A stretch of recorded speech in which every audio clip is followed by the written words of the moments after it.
கர்த்தருடைய பரிசுத்த நாமத்துக்கு மகிமை கனம் உண்டாகட்டும். இந்த மெய்ப்பரின் சத்தம் என்ற இந்த ஊழியத்தின் மூலமாக உங்களை நான் சந்திப்பதிலே நான் கர்த்தருக்குள் மகிழ்ச்சி அடைகிறேன். இந்த நாளில் தியானத்துக்காக யாத்திராகவும் 14ஆம் அதிகாரம் 15வது வசனத்தை நான் உங்களுக்காக வாசிக்கிறேன்.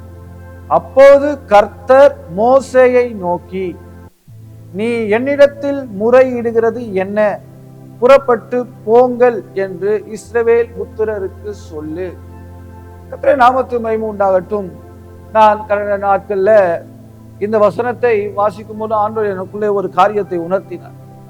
அதிகமாக அந்த வசனங்களை கேட்டிருக்கோம், பிரசவம் பண்ணியிருக்கிறோம். இந்த 14ஆவது வசனம், கர்த்தர் உங்களுக்காக யுத்தம் பண்ணுவார், நீங்கள் சும்மா இருப்பீர்கள்.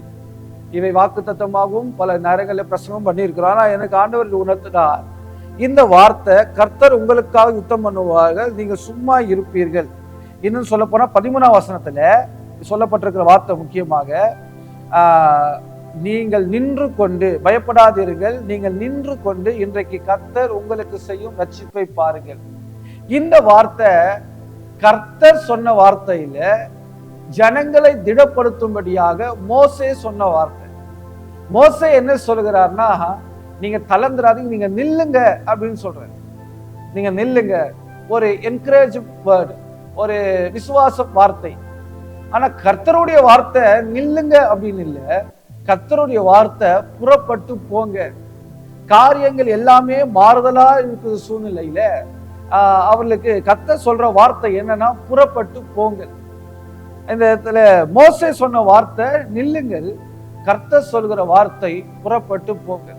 கர்த்தருடைய நாமத்துக்கு மகிமை உண்டாகுது. எப்போதும் நம்முடைய ஆண்டவர் நம்மை நின்று கொண்டு இருக்க அழைக்கல, நாம் புறப்பட்டு போகும்படியே அழைக்கிறார்.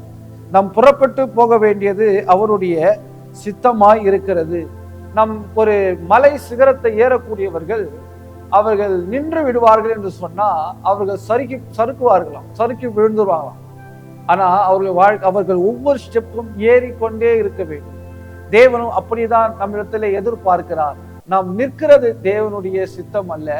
நாம் தொடர்ந்து போக வேண்டும், தொடர வேண்டும், ஓட வேண்டும், நாம் நடக்க வேண்டும். கர்த்தர் நம்மை ஆசீர்வதிப்பாராக. ஜெபம் பண்ணுவோம். எங்களை நேசிக்கிற நல்ல பிதாவே, உங்களுடைய கரம் எங்களோடு கூட இருந்து இந்த நாளிலே முன்னேறி செல்வதற்கு வேண்டிய பலனையும் கிருபையும் ஆண்டவரே ஸ்தோத்திரம் தைரியத்தையும் கர்த்தர் தந்து ஆண்டவரே உம்மை நம்பி முன்னேற உதவி செய்வீராக. இயேசுவின் நாமத்தில் வேண்டிக் கொள்கிறோம் எங்கள் ஜீவனில் நல்ல பிதாவே, ஆமென்.